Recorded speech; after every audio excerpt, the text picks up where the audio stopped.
ધોરણ 11 physics chapter 3 સુરેખ પથ પર ગતિ।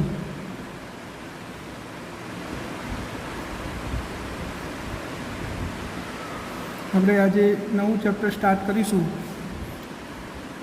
સુરેખ પથ પર ગતિ, જે આપણું પ્રકરણ નંબર છે 3। તો આ ચેપ્ટર સ્ટાર્ટ કરીએ પહેલાં થોડું ગણિત શીખવાનું છે, અને આ ગણિતમાં આપણે સૌથી પહેલાં જોઈશું વિકલન, અને પછી જોઈશું સંકલન। આ કલનશાસ્ત્રના બે ઓપરેશન છે, જેને આપણે વિકલન અને સંકલન કહીશું। હવે વિકલન એટલે શું એ આપણે થોડું સમજ મેળવી લઈએ, બાકીનું મેથ્સના સ્ટુડન્ટ્સને ડિટેલમાં આવશે। આપણે જેટલું જરૂર છે એટલું વિકલનને આપણે સમજી લઈએ। તો માની લો કે કોઈ ચલ વાય છે, ચલ આપણી જોડે એક ચલ છે વાય, જેનું મૂલ્ય અથવા વાય ચલ વાય એક્સ પર આધારિત છે। એનો અર્થ શું થાય? સાદી ભાષામાં આપણે સમજીએ તો વાય એ એક્સ પર આધાર રાખે છે, એટલે કે એક્સ બદલાશે તો વાય પણ બદલાઈ જાય છે। એટલે કે વાયને એક્સનું વિધેય કહી શકાય। તો y is equal to f x, આપણે આવું લખી શકીએ। વાય એ એક્સ પર આધારિત છે, આપણે આ એક રિલેશન દર્શાવી દીધું। હવે આને આપણે ગ્રાફ વડે સમજીએ, આ વાય અને એક્સ વચ્ચેના રિલેશનને। તો આપણે અહીંયા એક ગ્રાફ દોરીએ, આ એક્સ અને આ વાય। અહીંયાથી વાય શરૂ થયો અને વાય આ રીતે છે। જો એક્સનું મૂલ્ય બદલાય છે તો સાથે વાયનું પણ બદલાય છે, એટલે કે એક્સ અને વાય બંને એકબીજાની ઉપર આધાર રાખે છે। ટૂંકમાં આ વાય એટલે આ રીતે, આમ અને એક્સ એટલે આ, તો વાય એક્સ સાથે બદલાય છે, આ રીતે આપણે આ ગ્રાફમાં દર્શાવ્યું। હવે આપણે બે બિંદુ લઈ લઈએ, માની લો કે એક બિંદુ છે જેના યામ છે એક્સ વાય। આનો અર્થ શું થાય કે એક્સનું મૂલ્ય એક્સ અને વાયનું મૂલ્ય વાય છે। અહીંયા મૂલ્ય કેટલું છે? એક્સ, અને આ યામ પર મૂલ્ય કેટલું છે? વાય। અહીંયા એક બિંદુ આપણે લઈ લઈએ, ક્યુ બિંદુ, આ એક્સ, આ 0, અહીંયાથી આ કેટલું થયું? એક્સ। આ બીજું ડેલ્ટા એક્સ જેટલો વધારો થયો, તો આના યામ શું થશે? આ બિંદુના યામ શું થશે? એક્સ તો હતો જ પ્લસ ડેલ્ટા એક્સ। એવી જ રીતે વાયામનું શું થશે? જો આટલું મૂલ્ય વાય છે આટલું, અને આ ડેલ્ટા વાય જેટલો વધારો થયો, તો આ બિંદુના યામ શું થશે? વાયામ વાય પ્લસ ડેલ્ટા વાય। તો આ બિંદુ પી આગળ એક્સનું મૂલ્ય એક્સ હતું અને વાયનું મૂલ્ય વાય હતું। આ બિંદુ આગળ એક્સનું મૂલ્ય વધીને એક્સ પ્લસ ડેલ્ટા એક્સ થઈ ગયું, અને વાયનું મૂલ્ય વધીને વાય પ્લસ ડેલ્ટા વાય થઈ ગયું। હવે આ બે બિંદુઓ માટે આપણે ધાર શોધવો હોય તો આપણે સ્પર્શક દોરીએ છીએ, એટલે કે સીધી રેખા। આપણે આ સ્પર્શક દોર્યો, પી બિંદુથી ક્યુ બિંદુ વચ્ચે આપણે શું દોર્યું? સ્પર્શક। તો આ સ્પર્શકનો ધાર આપણે શોધીએ, અને ધાર બરાબર શું થાય? તો આપણે ધાર શોધવાનું છે, પહેલાં ધાર સમજી લઈએ। ધાર બરાબર tan થીટા। ધાર એટલે શું? tan theta. હવે આપણે આ બિંદુ અને આ બિંદુ વચ્ચે સ્પર્શક દોર્યો, આપણો વક્ર તો આમ છે, પરંતુ આપણે ધાર શોધવું હોય તો સ્પર્શક દોરવો પડે, તો આ સ્પર્શક થયો। હવે આ સ્પર્શકનો ધાર શોધવો હોય તો આપણે આ જે ત્રિકોણ બન્યો, અહીંયા હું એમ આપી દઉં, તો પી ક્યુ એમ, આ જે ત્રિકોણ બન્યો એમાં આ tan થીટા હોય, તો tan થીટા બરાબર શું થશે? સામેની બાજુ આટલી આ રીએ, અને આ તો કેટલી છે? ડેલ્ટા વાય, અને ભાગ્યા પાછળની બાજુ કેટલી છે? Delta x. તો tan થીટા બરાબર delta y upon delta x. આ આપણું શું થયું? ધાર એટલે શું? tan થીટા બરાબર શું થાય? વાય ભાગ્યા એક્સ એમ। ધાર બરાબર શું થશે? યાદ રાખજો આ સૂત્ર, ધાર એટલે tan થીટા બરાબર શું થાય? વાયામમાં થયેલો ફેરફાર ભાગ્યા એક્સ એમમાં થયેલો ફેરફાર। અને આપણે ધાર કહી શકીએ। તમે આવું લખી શકો કે અહીંયા મૂલ્ય કેટલું હતું વાયામનું? tan થીટા બરાબર, અહીંયા વાયામનું મૂલ્ય કેટલું છે? વાય પ્લસ ડેલ્ટા વાય, અહીંયા કેટલું છે વાય, તો માઇનસ વાય. આ તમારે ડિફરન્સ શોધવો હોય તો તમે આ મૂલ્યમાંથી આ મૂલ્ય બાદ કરી દો, આખામાંથી આટલું બાદ કરી દો. આખું કેટલું હતું વાય પ્લસ ડેલ્ટા વાયમાંથી આ વાય બાદ કરી દો તો એ મળી જાય. એવી જ રીતે નીચે શું થશે x plus delta x minus x, તો હતું એમના એમ થઈ ગયું y y cancel, x x cancel, તો ડેલ્ટા વાય ભાગ્યા ડેલ્ટા એક્સ. આ ટેન થીટા બરાબર થયું. આ ઢાર આવ્યું. પરંતુ હવે આપણે આને થોડું સમજીએ તો આપણે આ જે શોધ્યું તો એનો સાચો રસ્તો નથી, સાચો ગ્રાફ તો આમ હતો. તો પછી આ જે પણ આવશે એ સાચું મૂલ્ય નહીં હોય. આપણે આ રેખાનો ઢાળ શોધવાનો હતો, આપણે શોધ્યો આ રેખાનો તો આપણે શોધી જ ના શકીએ કારણ કે એ સુરેખ નથી. એટલે આપણે શું કર્યું, સીધી લીટી દોરી. હવે સીધી લીટીનો ઢાળ શોધ્યો તો સીધી લીટીનો ઢાળ એ આ સાચી રેખાનો ઢાળ આવતો નથી. તો આપણે શું કરવું પડે, તો માન લો કે ક્યુ બિંદુ છે અને હું અહીંયા લાવી દઉં, આટલે લાવી દઉં, નજીક લાવું થોડું, એટલે કે આ ડેલ્ટા એક્સનું મૂલ્ય ઘટાડું. આ ડેલ્ટા એક્સ આટલો હતો એની જગ્યાએ હવે આટલો કરી દઉં. તો જુઓ હવે ફરીથી હું સીધી લીટી દોરીશ તો આમ આવશે.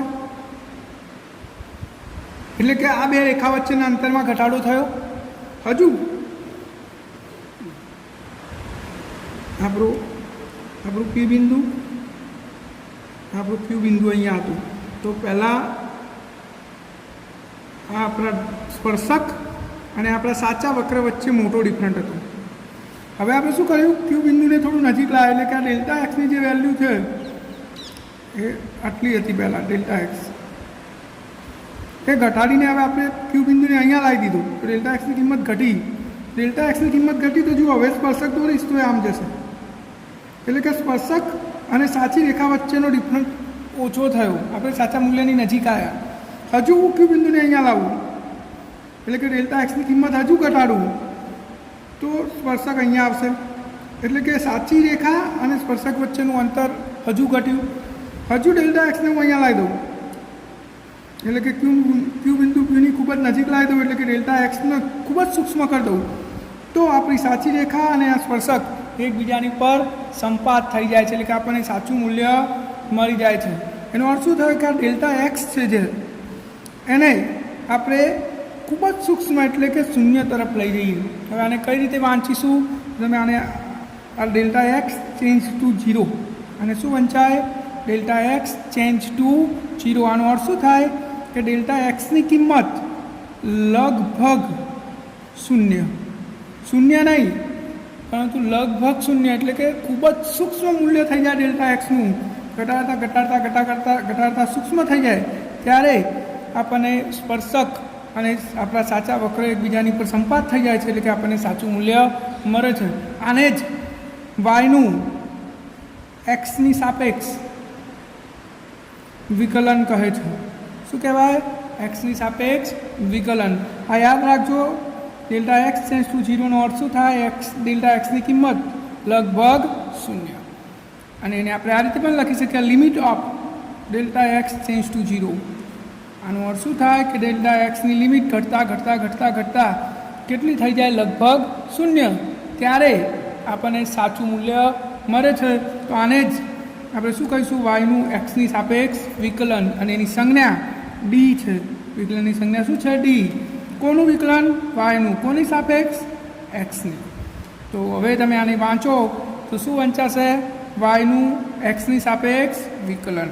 વાયનું એક્સની સાપેક્ષ વિકલન. તો તમને મિત્રો ખબર પડી ગઈ હશે કે વિકલન કરવાની જરૂર શું પડી. તો વિકલન એટલા માટે કરવું પડે કે જ્યારે મૂલ્ય સતત રીતે બદલાતું જતું હોય તો એવી પરિસ્થિતિમાં એ મૂલ્યનો ખૂબ જ સૂક્ષ્મ ભાગ લઈને આપણે સાચા મૂલ્યની નજીક જઈ શકીએ છીએ. એટલા માટે આ સૂક્ષ્મ મૂલ્યને અનુરૂપ જે આપણે વ્યાખ્યાયિત કર્યું એને આપણે શું કહીશું, વિકલન. તો વાયનું એક્સની સાપેક્ષ વિકલન બરાબર કેવી રીતે વાંચવાનું છે સમજી લો. આને વાંચવું હોય તો શું કહેવાય, વાયનું એક્સની સાપેક્ષ વિકલન d y by d x. D y by d x. હું આવું લખું કે d x by d t. તો આનો અર્થ શું થાય, એક્સનું ટીની સાપેક્ષ વિકલન, એક્સનું ટીની સાપેક્ષ વિકલન તો dx બાય dt. હું એમ કહું કે વાયનું ટીની સાપેક્ષ વિકલન લખો તો શું લખશો? વાયનું ટીની સાપેક્ષ એટલે dy બાય dt. આ શું થઈ ગયું? વાયનું ટીની સાપેક્ષ વિકલન. તો તમને આ ખબર પડી જવી જોઈએ, વાંચતા આવડવું જોઈએ. આને કઈ રીતે વાંચશો? dx by dt. કોઈ કે આનો અર્થ શું? તો એક્સનું ટીની સાપેક્ષ વિકલન, આ dy બાય dt. આનો અર્થ શું? વાયનું ટીની સાપેક્ષ વિકલન. તો આ તમને ખબર પડી ગઈ હશે, અને આ ખબર પડી ગયું તો હવે વિકલનમાં થોડા સૂત્રો આપણે યાદ રાખવાના છે. હવે સૂત્રો આવડશે એટલે વિકલન ખૂબ જ સરળ છે, તમને સરળતાથી આવડી જશે. અને આની જરૂર હવે ભૌતિકશાસ્ત્રમાં દરેક દાખલામાં પડવાની છે, એટલે વિકલનના સૂત્રો બરાબર તૈયાર કરી દેવાના. બહુ સૂત્રો આપણે અહીંયા નહીં સમજીએ, થોડા જ સૂત્રો સમજીશું અને એ તમારે તૈયાર કરી દેવાના બરાબર, જેથી કરીને તમને વિકલન અને સંકલનમાં પ્રોબ્લેમ ના રહે. અને વિકલન અને સંકલનમાં પ્રોબ્લેમ નહીં રહે તો તમે ભૌતિકશાસ્ત્રની અંદર સારી રીતે દાખલા ગણી શકશો. હવે આપણે વિકલનના પહેલાં સૂત્રો જોઈ લઈએ. વિકલન ના સૂત્રો.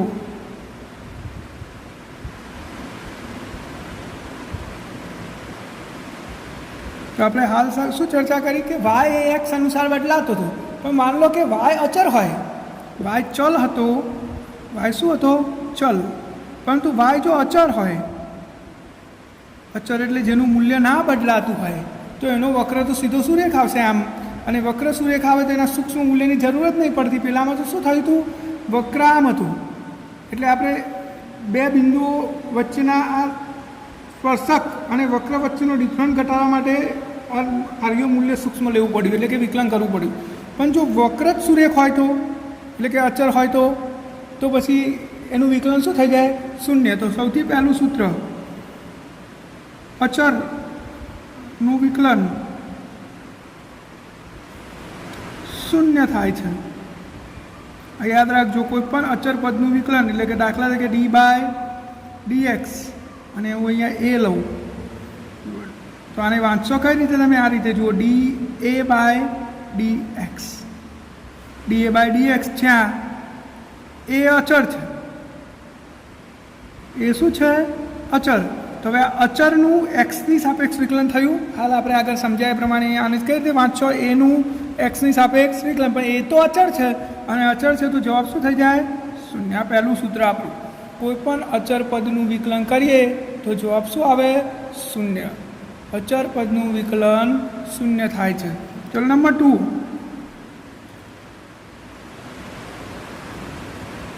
D by dx x raise to n. આપણી જોડે આવું સૂત્ર છે, d by dx x raise to n.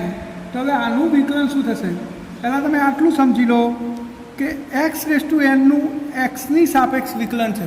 કોનું?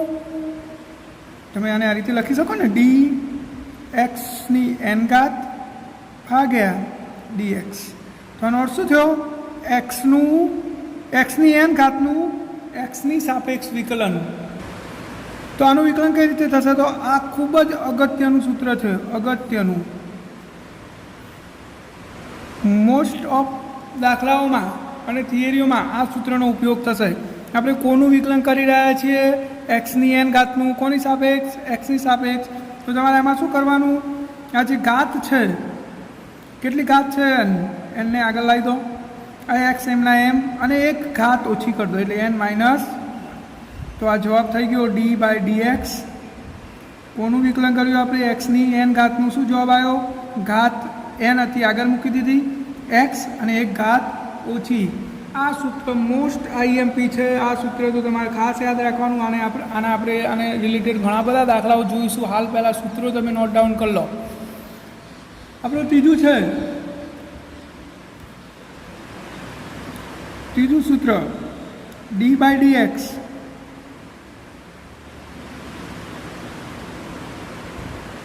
Sign x.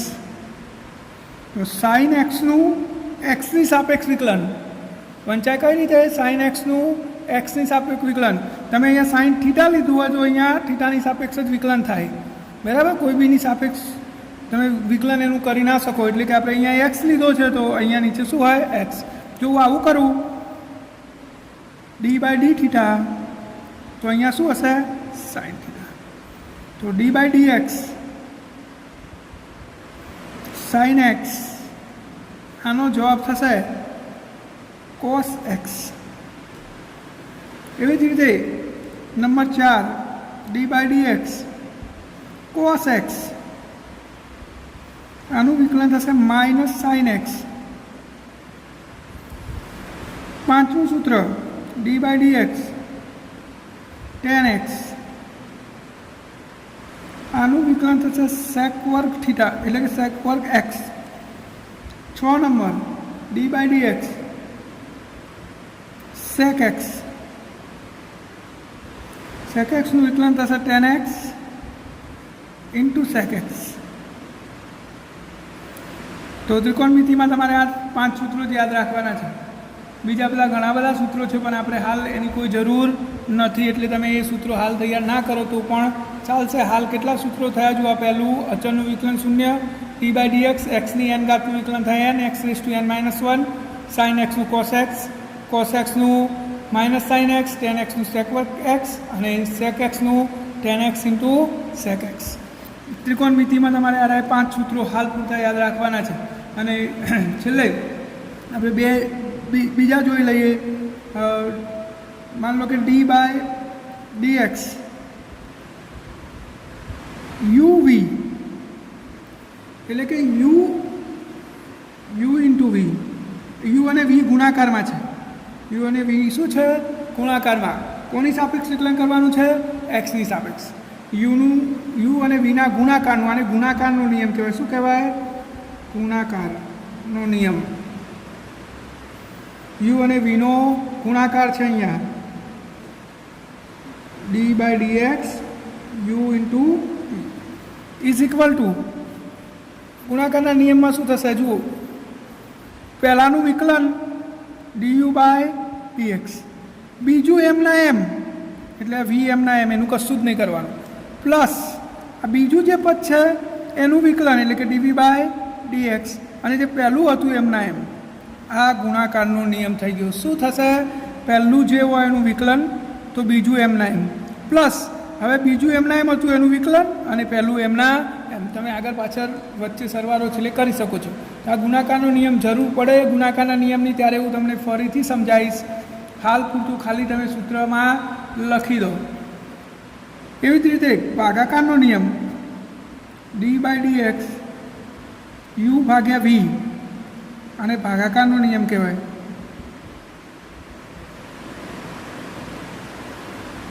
તો d by d x is equal to, જો નીચેવાળાનો વર્ગ, નીચે કોણ છે વી એનો વર્ગ, ઉપરવાળાનું વિકલન, નીચેવાળું એમના એમ તો નીચેવાળું એમના એમ કોનું વિકલન ઉપરવાળાનું એટલે યુનું, માઇનસ ઉપરવાળું એમના એમ નીચેવાળાનું વિકલન. આ નિયમ પણ તમને હાલ ના આવડે તો કંઈ વાંધો નહીં. આને જ્યારે આપણે ગણીશું ત્યારે હું તમને ફરીથી સમજાવીશ. પહેલાં આટલું સમજી લો. આપણે અહીંયા શું કર્યું તો નીચેવાળાનું નીચે વર્ગ કર્યો, આ જે નીચે હતું એ એમના એમ મૂકી દીધું અને યુનું વિકલન કર્યું, માઇનસ આ ઉપરવાળું એમના એમ અને આ નીચેવાળાનું વિકલન કર્યું. તો એક આ સૂત્ર થઈ ગયું. અને એક લાસ્ટ સૂત્ર છે આપણું d by d x e raise to x. તો d by d x e raise to એક્સનું વિકલન ઈ રેસ ટુ એક્સ જ થાય, એમના એમ કોઈ ફેરફાર થતો નથી. અને હજુ એક જોઈ લઈએ d by d x l n x. આ એલ એન એક ઈ આધારવાળો લોગ છે અને એનો જવાબ થાય 1/x. તો ટોટલ સૂત્રો થઈ ગયા 10. આ 10 સૂત્રો તમારે તૈયાર કરી દેવાના છે આજે ને આજે જ. આ 10 સૂત્રો તમે ચોપડામાં લખી દો. આ 10 સૂત્રો તમારે તૈયાર કરી લેવાના છે સારી રીતે, એટલે તમને દાખલા ગણવામાં પ્રોબ્લેમ ના થાય. હવે આપણે આને અનુરૂપ થોડા ઉદાહરણો જોઈશું કે વિકલન કેવી રીતે કરી શકાય આ સૂત્રોનો ઉપયોગ કરીને. તો સૌથી પહેલાં આપણે જે સૌથી અગત્યનું સૂત્ર છે એની ચર્ચા કરી લઈએ એટલે તમને વધારે સરળતા રહે. માન લો કે હું એક્સ સ્ક્વેરનું વિકલન કરવા માગું છું. કોનું? એક્સ સ્ક્વેરનું. કોની સાપેક્ષ? એક્સની સાપેક્ષ. આપણું પહેલું ઉદાહરણ છે વિકલનનું. ખૂબ જ સરળ. આપણો નિયમ શું હતો? અહીંયા હું લખી દઉં છું, d/dx x⁴n. આપણું સૂત્ર આવું હતું, d/dx x⁴n. તો આપણે જવાબ શું લખ્યો હતો? n x⁴n -1, એટલે કે ઘાત આગળ અને એક ઘાત ઓછી. તો એ જ સૂત્ર આપણે અહીંયા એપ્લાય કરીએ તો ઇઝ ઇક્વલ ટુ ઘાત કેટલી છે? 2x. એક ઘાત ઓછી કરો એટલે 2માંથી 1 ઓછો કરો તો જવાબ શું થયો? 2. 2માંથી 1 જાય તો 1 એટલે 2x. તો આપણો જવાબ શું થઈ ગયો? 2x. ખૂબ જ સરળ છે. બીજું ઉદાહરણ જોઈએ આપણે. માની લો કે d/dx x⁴. આપણે આનું વિકલન કરવું છે. x⁴. સિમ્પલ નિયમ છે. શું થશે?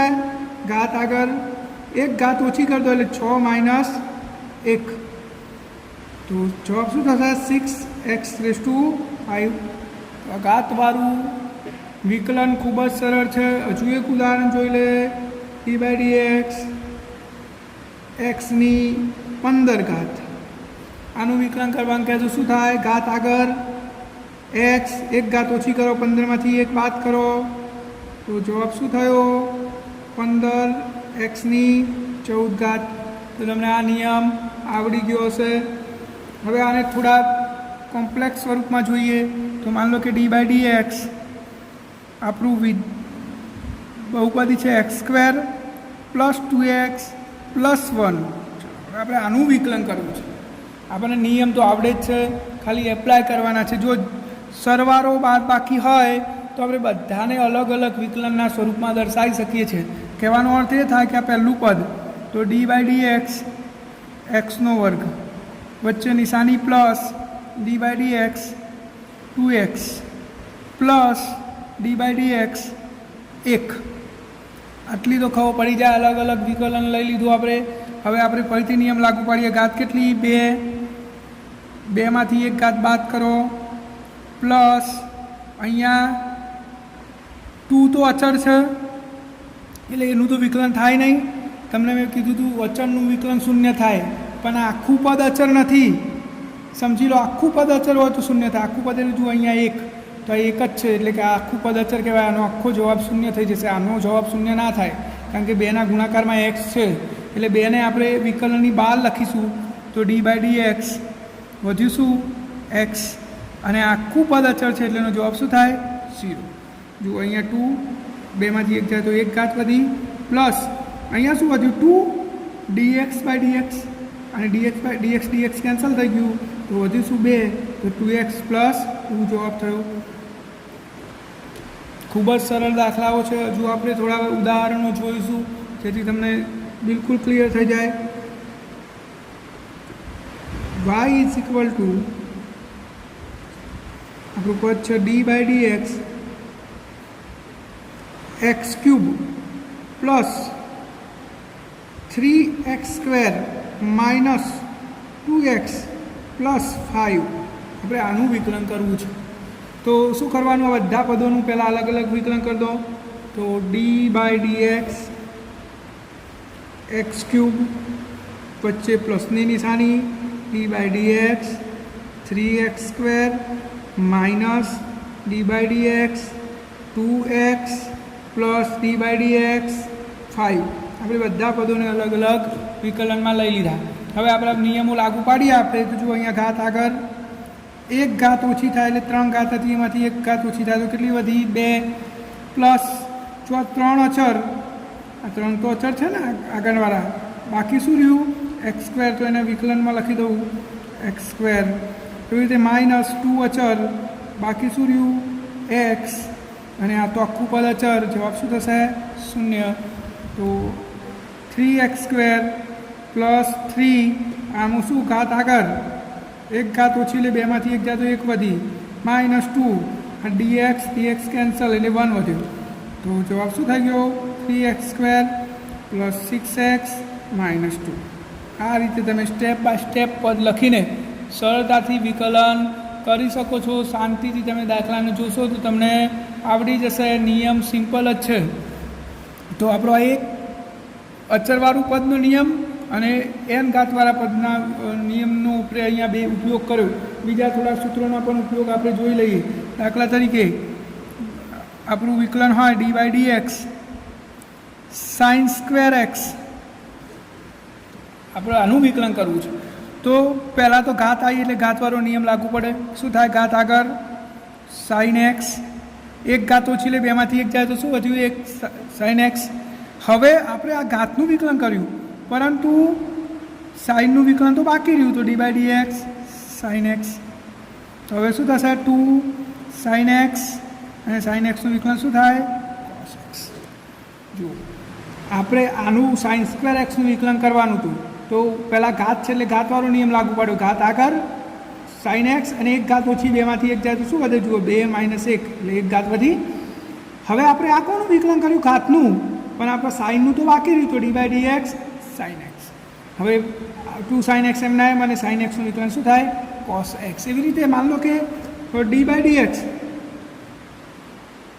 cos સ્ક્વેર એક્સ હોય તો શું થાય? તો અહીંયા એ જ નિયમ લાગુ પડશે. પહેલાં ઘાતનું વિકલન તો 2 cos એક્સ, બેમાંથી એક જાય એટલે એક ઘાત વધી. કોસનું તો બાકી રહ્યું, d/dx cos એક્સ. તો is equal two 2 cos x અને cos એક્સનું શું થાય? Minus sin x. તો જવાબ શું થશે? -2 sin એક્સ cos એક્સ. તો આ રીતે આપણે ત્રિકોણમિતીય વિધેયોનો ઉપયોગ કરીને ત્રિકોણમિતીય વિધેયોનું પણ વિકલન કરી શકીએ છીએ. આમાં બીજા ઘણા બધા સૂત્રો મેં તમને લખાયા છે.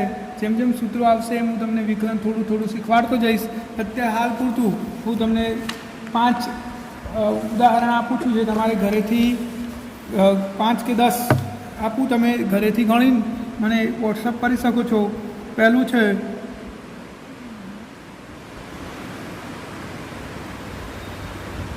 d/dx એક્સની 5 ઘાત -2x² +5. બીજું છે d/dx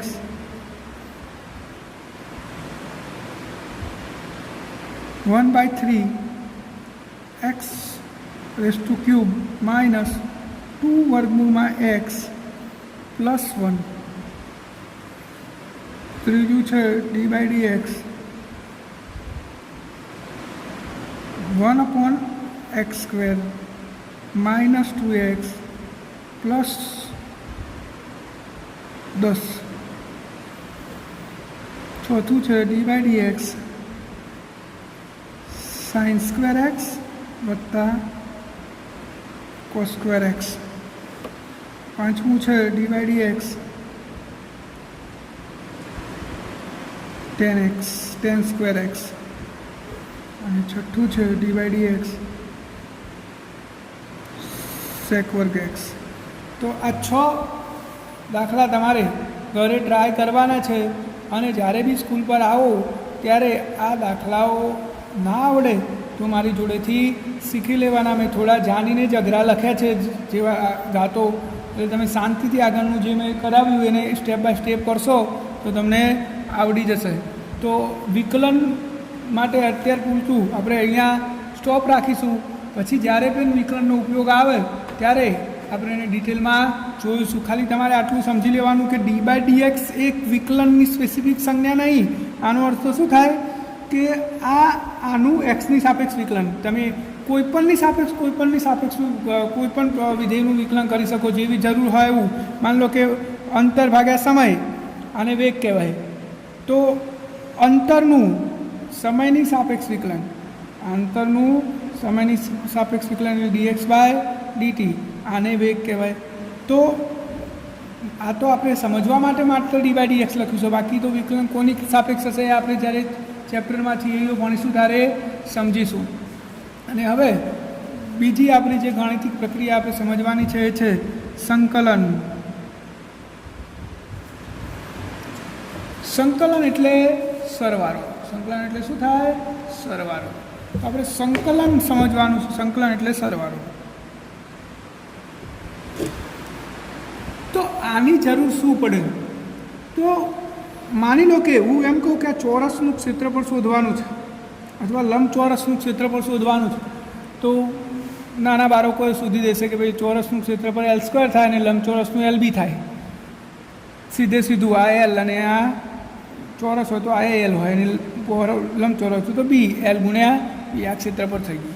પરંતુ એમ કહું કે આનું ક્ષેત્રફળ શોધો તો આપણા માટે મુશ્કેલ થઈ જશે, કારણ કે આ નિશ્ચિત આકાર હતો એટલે આપણે સીધું લંબાઈ ગુણ્યા પહોળાઈ કરી દીધું, પણ આ તો અનિશ્ચિત આકાર છે. આનું તમે સીધી રીતે ક્ષેત્રફળ શોધી શકવાના નથી. તો આવા કિસ્સાઓમાં આપણે શું કરીએ છીએ કે ભાઈ આનો એક સૂક્ષ્મ ભાગ લઈ લીધો, આટલો ચોરસ, આનું ક્ષેત્રફળ તો આપણે શોધી શકીએ. બીજો એક એના બાજુમાં ચોરસ લઈ લીધો, ત્રીજો લઈ લીધો, આવા નાના નાના ચોરસ બનાવી દઈએ બધા, અને બધાના ક્ષેત્રફળ શોધીને પછી આપણે શું કરીએ, સરવાળો. તો એ સરવાળો આપણને આખા અનિશ્ચિત આકારનું ક્ષેત્રફળ શોધી આપે. ખબર પડી? સરળ વાત. નિશ્ચિત આકાર હતો તો સીધું સૂત્ર વાપરી શક્યા, પણ અનિશ્ચિત આકારનું ક્ષેત્રફળ શોધવાનું હોય તો પછી આપણે શું કરવું પડે, આકાર ગમે તેવડો હોય પણ નાના નાના સૂક્ષ્મ ભાગોના ક્ષેત્રફળ શોધીને શું કરવું પડે, સરવાળો, જેને આપણે સિગ્મા પણ કહીએ છીએ. પરંતુ જ્યારે આ ભાગ હજુ અતિ સૂક્ષ્મ થતા જાય, હું આવડો જ ભાગ લઉં, બિલકુલ નાનો, આ પોઈન્ટ જેવડો, તો આ સરવાળાને આપણે શું કહીશું, સંકલન. તો મિત્રો તમને ખબર પડી ગઈ છે, સંકલન એક સરવાળો છે. કોનો? તો અતિ સૂક્ષ્મ પદોનો સરવાળો. કે આ ઉદાહરણ વડે આપણે સમજી લીધા કે મારે આ અનિશ્ચિત આકારનું ક્ષેત્રફળ શોધવું હોય તો ખૂબ જ સૂક્ષ્મ ભાગોના ક્ષેત્રફળ શોધીને ઉમેરતો જવું, એટલે કે સરવાળો કરતો જવું, તો મને આખા અનિશ્ચિત ભાગનું ક્ષેત્રફળ મળી જાય, જેને શું કહેવાય, સંકલન કહે છે. એટલે કે ટૂંકમાં આપણે આટલા ફિઝિક્સ પૂરતું એવું સમજવાનું કે સંકલન એટલે શું, સરવાળો. એમાં આપણે ડિટેલમાં પડવાની જરૂર નથી. ડિટેલ મેથ્સના સ્ટુડન્ટોને આવશે અને મેથ્સના સ્ટુડન્ટો ડિટેલમાં વિકલન 12મા ધોરણમાં ભણશે. આપણે અહીંયા ફિઝિક્સમાં જેટલી જરૂર છે એટલું જ આપણે હાલ સમજી રહ્યા છીએ. તો સંકલન એટલે તમારે શું સમજવાનું, સરવાળો. અને હવે સંકલનના સૂત્રો. તો સંકલનનું પહેલું સૂત્ર આપણું છે x⁴n. જુઓ, આ સંકલનની સંજ્ઞા છે s. સંકલનમાં x⁴n dx is equal two, આ સૂત્ર છે, કોનું સંકલન કરીએ છીએ સમજી લો, એક્સની n ઘાતનું. કોની સાપેક્ષ? એક્સની સાપેક્ષ. પહેલાં શું હતું, વિકલનમાં આપણે બંને ડિફરન્ટ સાથે જોતા જઈએ એટલે તમને વધારે ખબર પડશે. એક મિનિટ. વિકલન અને સંકલનના સૂત્રો જોડે જોડે જોતા જઈએ એટલે તમને ખબર પડતી જાય કે વિકલન અને સંકલનમાં શું ફરક છે. તો મેજર ડિફરન્સ શું છે પહેલાં સમજી લો. વિકલન અને સંકલનમાં વિકલન શું હતું, ખૂબ જ સૂક્ષ્મ ભાગ. જો અહીંયા રેખા ઉપર સમજીએ આપણે, એક રેખા છે, આની લંબાઈ L છે. કેટલી લંબાઈ છે આની? આખી રેખાની લંબાઈ L છે. આનો હું એક સૂક્ષ્મ ભાગ લઉં તો આપણે આને ΔL કહીશું. આનો નાનો ટુકડો વિચારીએ તો એને શું કહીશું, ΔL. હવે આ ΔLનો અતિ સૂક્ષ્મ ભાગ વિચારું તો આને આપણે વિકલન કહીએ છીએ.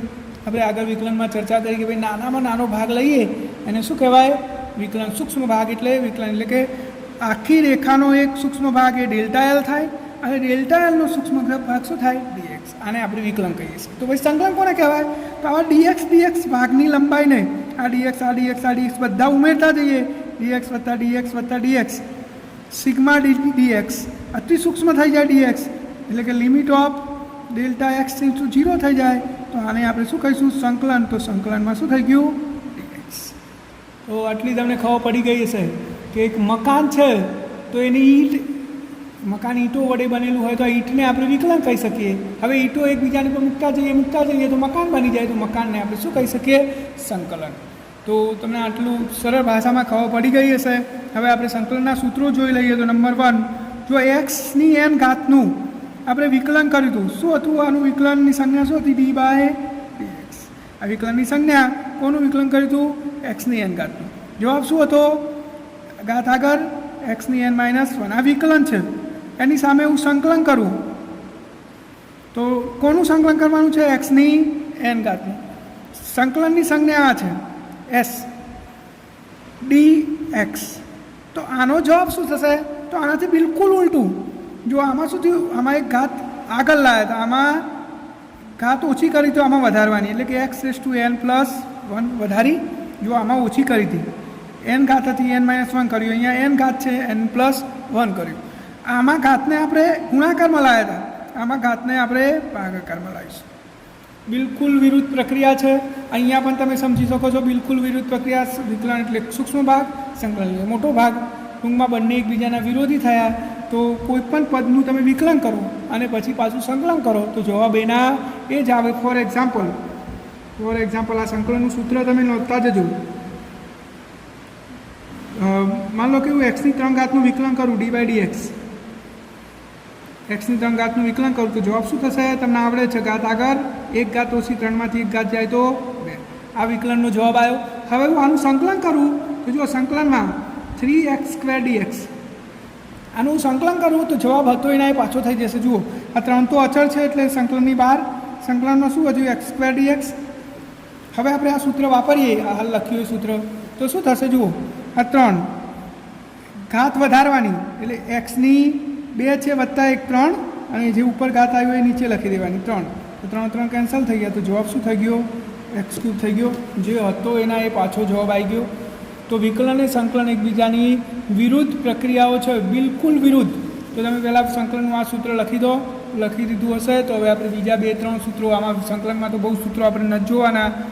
તો બીજું સૂત્ર જોઈએ આપણે સંકલનમાં 1/x dx. સૂત્ર નંબર 2 1/x સંકલનમાં 1/x dx is equal two ln x. આ ln એ આધારવાળો લોગ છે, ln x. ત્રીજું સૂત્ર જોઈએ આપણે સંકલનમાં sin x. તો આનું સંકલન થશે -cos x sin x dx.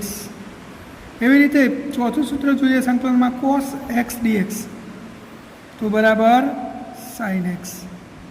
તમારે આટલા જ સંકલનમાં સૂત્રો, માત્ર 4 જ સૂત્રો યાદ રાખવાના છે હાલ પૂરતા.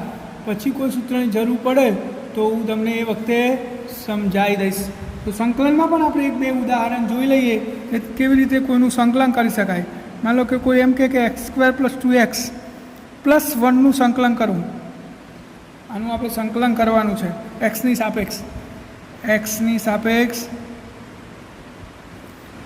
સંકલન. તો શું થશે? જુઓ સંકલનમાં x² + 2x + 1 કોની સાપેક્ષ? એક્સની સાપેક્ષ. તો dx. વિકલનની જેમ જ આપણે સંકલનમાં પણ બધાને અલગ અલગ મૂકી શકીએ. તો સંકલનમાં x² dx પ્લસ સંકલનમાં 2x dx પ્લસ સંકલનમાં 1 dx. જો અહીંયા અચળનું સંકલન 0 ના થાય, અચળનું વિકલન 0 થાય. તો આપણે જો આ 3 પદને અલગ અલગ સંકલનમાં લખી દીધા. હવે સંકલનના નિયમો લાગુ પાડીએ તો જો ઘાત 2 છે, 1 ઘાત વધે, કેટલી થઈ? 3. એ વધેલી ઘાત નીચે એટલે આનું પૂરું થઈ ગયું. પ્લસ આ 2 અચળ છે તો સંકલનમાં શું વધ્યું? x dx પ્લસ અહીંયા 1 અચળ છે એટલે 1 બહાર લઈ લઈએ તો સંકલનમાં શું વધ્યું? dx. હવે એક્સની 3 ઘાત ભાગ્યા 3 પ્લસ આ 2. એક્સ ઉપર કેટલી ઘાત છે? 1 વધારો તો કેટલી થાય? 2 ઘાત. અને વધેલી ઘાત ભાગાકારમાં પ્લસ આ 1 તો 1 જ છે પણ આ વિકલન, આ ડી એટલે વિકલન અને આ એસ એટલે સંકલન. સંકલન એકબીજાને કેન્સલ કરે તો વધ્યું શું? એક્સ. તો આ જવાબ થયો એક્સની 3 ઘાત ભાગ્યા 3 પ્લસ આ 2 કેન્સલ તો x² + x. આ સંકલન થઈ ગયું. તો તમે આ દાખલાને સરળ શાંતિથી સમજો તો વિકલન જેવું જ છે, ખાલી પ્રક્રિયા ઉલટી થશે. તો તમને આમાં પણ 1-2 દાખલા ગણવા આપું ઘરેથી. એ પહેલાં ત્રિકોણમિતિય તો વિધેયોના સીધા સૂત્રો જ છે એટલે એમાં તો કોઈ પ્રશ્ન રહેતો નહીં. ખાલી તમે આ બીજા 2 દાખલા ગણી લાવજો. સંકલનના 1 નંબર સંકલનમાં x³/3 plus x²/2 plus 1 dx. એક બીજો છે સંકલનમાં x + 1 dx અને ત્રીજો છે સંકલનમાં 1/x dx plus 1/x² dx. તો આ 3 દાખલા તમે ઘરેથી ગણીને મને આજે જ તમારે વોટ્સઅપ કરવાનું રહેશે. જેનું વોટ્સઅપ નહીં આવે એને પનિશમેન્ટ આપવામાં આવશે. એટલે શાંતિથી પહેલાં સૂત્રો જોવાના, અમે ગણાય દાખલા પર થોડું ધ્યાન આપવાનું. પછી ગણવાના ના આવડે અલગ વિષય છે, તો તમે ગણવાનું ટ્રાય નહીં કરો વિકલન સંકલન નહીં આવડે તો ભૌતિક શાસ્ત્ર ભણવું શક્ય નથી. હજુ આપણે સૂત્રો જ જોયા છે એવું માનીને ચાલો. જેમ જેમ વિકલન અને સંકલનના ઉપયોગો આવશે એમ હું તમને એની ડિટેલમાં માહિતી આપતો રહીશ. અને વિકલન સંકલન આપણું મહત્ત્વનું છે એ યાદ રાખો મગજમાં. ફિઝિક્સ ભણવું હોય તો પહેલાં વિકલન આવડવું જોઈએ અને સંકલન આવડવું જોઈએ. એવી રીતે ગણિત શીખવું હોય તો એકડી આવડવું જોઈએ. એવી રીતે ફિઝિક્સ શીખવું હોય તો વિકલન અને સંકલન આવડવું ફરજિયાત છે. તો આટલું તમે કરી દેજો. આપણે પછીના નેક્સ્ટ લેક્ચરમાં મિકેનિક્સનું સૌથી અગત્યનું ચેપ્ટર છે આપણું સુરેખ પદ પદ્ધતિ, એની શરૂઆત કરીશું.